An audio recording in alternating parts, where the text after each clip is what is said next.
My name's Amanda Steinberg, and my lecture is on Chapter 7, Section 3, pages 266 to 276. So the first thing that this section talks about is impulsiveness and self-control. It talks about how humans have the decision to choose between a large, delayed reward and a smaller reward that is immediate. Analogous to life decisions. So, for example, if somebody chooses to smoke, that's a smaller reward and it's immediate, rather than abstaining and later having a larger reward, which is your health. Animals tend to choose immediate decisions based off of impulse. Delayed reinforcers are less reinforcing than immediate ones. Something called delayed discounting is the fact that value decreases as a function of delay.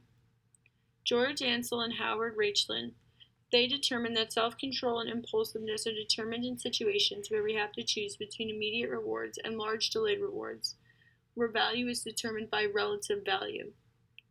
They mentioned something in this text called time to reward, which means that the large and immediate rewards are presented closer in time, then the roles reverse and people tend to have more self-control and wait for the larger reward.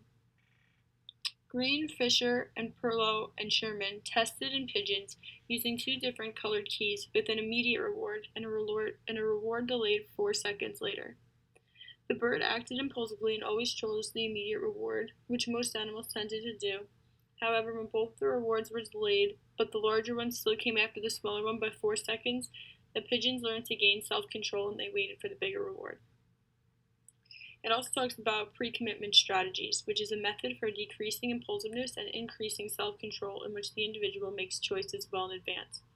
For an example, your alarm clock. You set your alarm clock at night expecting to wake up at a certain time in the morning. So the treatment for this would be giving the subject exposure to delayed rewards to increase the self-control.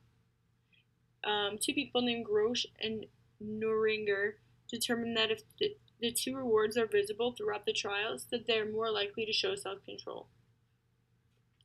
So working memory plays a huge factor in not being as impulsive. Heroin abusers are more likely to choose the immediate reward because they are very impulsive. The value of the positive reward for drug abusers goes down very quickly. For example, they use the example that self-control can lead to future unemployment. Because if you have self-control and you're turning down a lot of jobs, eventually you're going to be unemployed. Personality does account for impulsiveness and self-control. This is shown through the personality of a drug abuser. They tend to make immediate decisions. This chapter also talks about nudging better choices. So it defines contingency management or incentive-based treatments, which are behavioral treatment of unwanted behavior in humans that works by manipulating the contingency between the behavior and its alternatives and reinforcement. For example, smoking can be decreased if the smoker is reinforced with vouchers or prizes for abstaining from smoking. So Richard Thaler and Cass Sunstein wrote a book called Nudge Decisions About Health, Wealth, and Happiness, which stated that we can modify our environment, for example, putting healthy foods at eye level on lunch lines. Another topic that this chapter talks about is behavioral economics. Are reinforcers all alike? Substitutability is defined as a way of conceptualizing the relationships between different reinforcers or commodities as substitutes, complements, and independents. Behavioral economics is defined as the area within operant psychology in which behavior is analyzed during economic principles. So, as we would increase the price of something, its level of consumption would go down.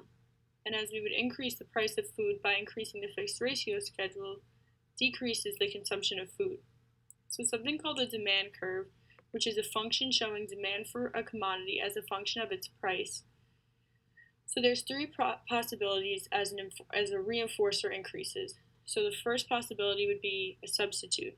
And this is when two or more commodities or reinforcers that can replace or be exchanged for one another when increasing the price of one item of them will decrease. The second possibility is an independent, which is two or more commodities or reinforcers that do not go together in the sense that increasing the price of one causes its consumption to decrease without changing the consumption of the other. So they have no connection between the two. And the third possibility is complements. So as the price of one thing goes up, so does the price of the other. For example, bagels and cream cheese, or hot dog and hot dog buns. So overall, price does affect choice. The fourth thing that this chapter talks about is called drive reduction.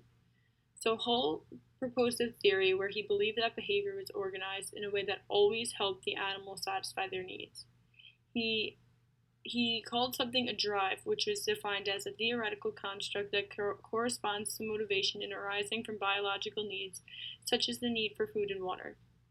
Drive motivates behavior, increasing the strength of general activity as well as the strength of behaviors that had been learned before. It provided the basis for reinforcement. Fred Sheffield and Robbie found that commodities that did not reduce need could still reinforce. And Neil Miller altered Hull's theory in the way that he said that even though an animal or human didn't really need something, there was still something there that was driving it towards it.